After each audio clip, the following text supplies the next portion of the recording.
Hello 42, अभिवादन आप सभी का एक्जिमर के इस नए वीडियो एपिसोड में। सर्दियां और खांसी एक दूसरे का पर्याय बन गई हैं। सभी उम्र के लोगों के लिए खांसी बहुत परेशानी वाली होती है, खासकर बच्चों में। खांसी यूं तो अपने आप में कोई बीमारी नहीं है, पर यह शरीर के अंदर पनप रही या पनपने की कोशिश कर रही दूसरी बीमारियों का लक्षण जरूर है। इसलिए खांसी को नजरअंदाज करना कतई अच्छा नहीं होता।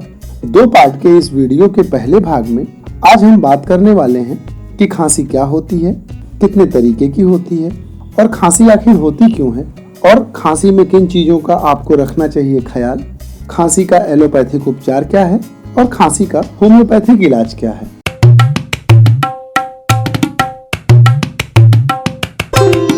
वैसे आम इलाजों से खांसी ठीक भी हो जाती है, पर कई बार यह गंभीर बीमारी की ओर भी इशारा करती है।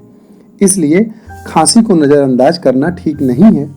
और आइए अब बात करते हैं कि खांसी आखिर होती क्या है। खांसी फेफड़ों में, सांस की नली और गले में इन्फेक्शन या किसी कमी की वजह से होती है। नाक या मुंह की बीमारियों से खांसी नहीं होती। खांसी फेफड़ों या श्वसन तंत्र की किसी दूसरी बीमारी का लक्षण है। मतलब खांसी का इशारा यह है कि शरीर के अंदर कोई बीमारी पनप रही है। इसे शरीर का एक तरह का सुरक्षा मैकेनिज्म या उपाय भी कहा जा सकता है। खांसी करके हमारा सिस्टम शरीर को बीमारियों के जीवाणुओं और कीटाणुओं से मुक्ति दिलाने की कोशिश करता है। इससे हमें थोड़ी तकलीफ तो जरूर होती है, क्योंकि मांसपेशियों व शरीर के बाकी अंगों पर जोर पड़ता है, लेकिन असल में उस समय शरीर अंदर ही अंदर अपनी रक्षा करने की कोशिश कर रहा होता है। हालांकि कई बार खांसी दूसरों तक बीमारी के कीटाणु व जीवाणु फैलाने का कारण भी बन जाती है। और आइए अब बात करते हैं कि कितने तरीके की होती है खांसी। मुख्यतः खांसी कई तरीके की होती है, जैसे सामान्य खांसी, ठसके वाली खांसी में दौरा पड़ता है, कुकुर खांसी, काली खांसी और दमे से होने वाली खांसी। खांसी के कुछ प्रकार हैं। काली खांसी ऐसी खांसी को कहते हैं जो लगातार आए, जिसमें सांस लेने का भी मौका न मिले और काफी देर बाद सांस आता हो और खांसी का ठसका सा लगता है। अमूमन इस प्रकार की खांसी बच्चों और किशोरों में होती है। और आइए अब जानते हैं कि आखिर खांसी होती क्यों है।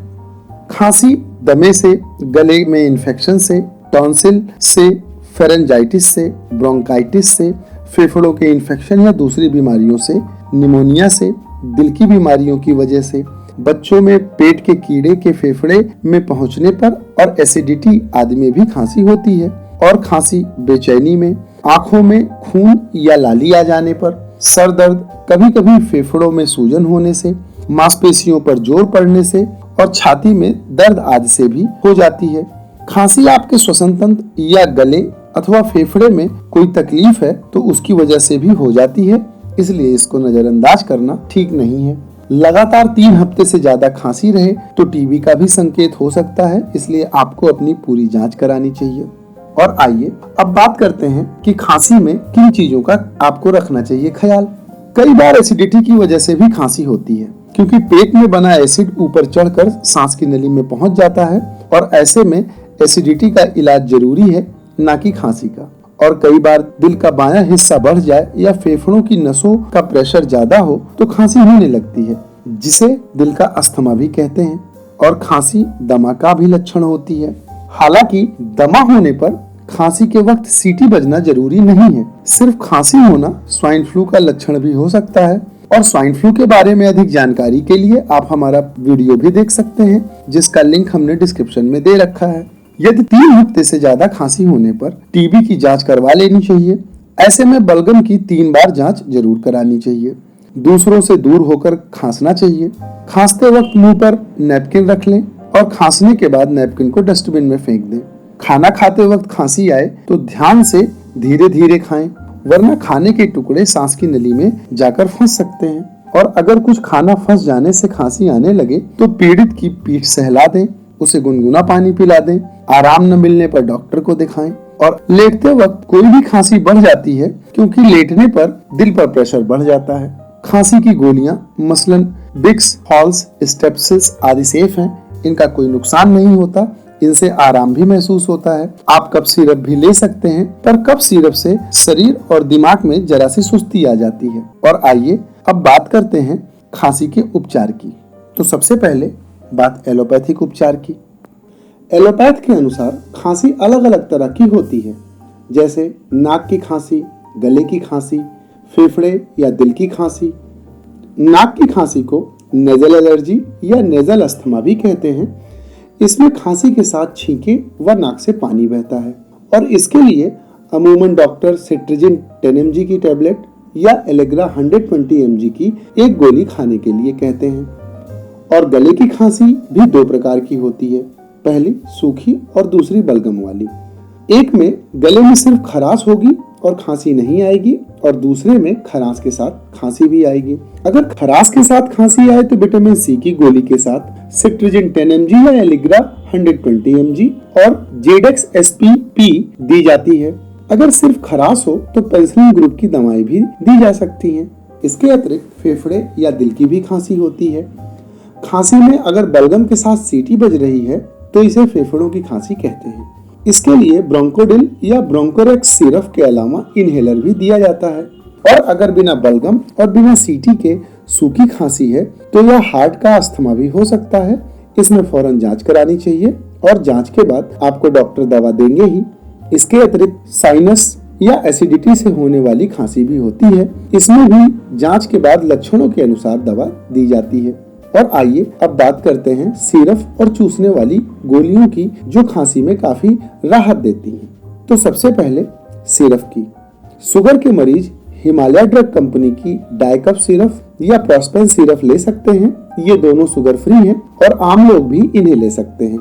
इसके अतिरिक्त मुल्तानी फार्मेसी वालों का कुका सिरप, कासामृत सिरप, अमृत रस सिरप, सोम मधु सिरप या हिमालय का सेप्टिलिन सिरप या महर्षि फार्मा का कासमी सिरप भी आप ले सकते हैं। और इसके अतिरिक्त आप एलोपैथी में एलेक्स, कफरिल, ब्रोंकोरेक्स व ब्रोंकोडिल सिरप का भी सेवन कर सकते हैं। और चूसने वाली गोलियों में लवांगी बटी, कासमर्दन बटी, कंठ सुधारक बटी, कपूरादि बटी या खादिरात बटी की 1 या 2 गोली दिन में 4 बार चूसना चाहिए। लौंग, मुलेठी, स्वालिन, हाल्स, बिक्स, हनिंटस या अदरक की कैंडी भी आप चूस सकते हैं। और आइए अब बात करते हैं खांसी के होम्योपैथिक इलाज के बारे में। खांसी के होम्योपैथिक इलाज में रेकवैक का जस्टसिन, एसबीएल का स्टोडल और बैक एंड कॉल कंपनी का कफीस सिरप दिया जाता है। इन्हें शुगर के मरीज भी ले सकते हैं क्योंकि ये मीठे से नहीं बनाए जाते। और होम्योपैथिक में सूखी खांसी के लिए ब्रायोनिया 30 या स्पॉन्जिया 30 और बलगम वाली या घरघराहट वाली खांसी के लिए अंटिमटैट 30 या आइपिकॉक 30 दवा दी जाती है। जुखाम बुखार के साथ खांसी में बेलाडोना 30 या एकोनाइट 30 दवा दी जाती है। और काली खांसी में ड्रोसेरा 30 या क्रूपम मैट 30 नाम की दवाइयां दी जाती हैं। और अगर बच्चों की खांसी सूखी आ रही हो तो बेलाडोना 30 और अगर खांसी बलगम के साथ आ रही हो तो बच्चों को सेम्बुकस 30 या फास्फोरस 30 4 से 6 गोली दिन में 3 बार 7 दिन तक देना चाहिए। और यदि आपको खांसी में रात में दिक्कत हो तो ट्रायोकफ मेडिसिन के नाम से 3 दवाएं आती हैं जिन्हें लोगों को खांसी की दिक्कत में अक्सर अपने घर पे रखना चाहिए। और ये हैं बेलाडोना 30, हेपर सल्फर 30 व स्पंजिया 30।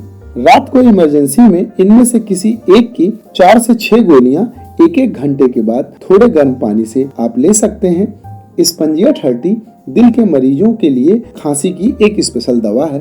पर ध्यान रखें, ऊपर बताई गई सभी दवाएं शुगर, ब्लड प्रेशर और दिल के मरीज भी ले सकते हैं। सभी की 5 डोज एक जैसी लेनी होगी। दिन में 4 बार 5-5 गोलियां लें। पर ध्यान रखें कि चिकित्सक का परामर्श अवश्य लें। सिर्फ वीडियो में बताई गई दवाओं के नाम के आधार पर ही आप दवाएं स्वयं से न लें, यह आपके स्वास्थ्य के लिए बहुत ही खतरनाक हो सकता है। तो आज के वीडियो में बस यहीं तक। वीडियो के दूसरे भाग में आप जानेंगे आयुर्वेद में खांसी का उपचार क्या है और आयुर्वेद में कितने प्रकार की खांसी मानी जाती है, खांसी में परहेज क्या करें और खांसी संबंधी कुछ आम प्रश्न।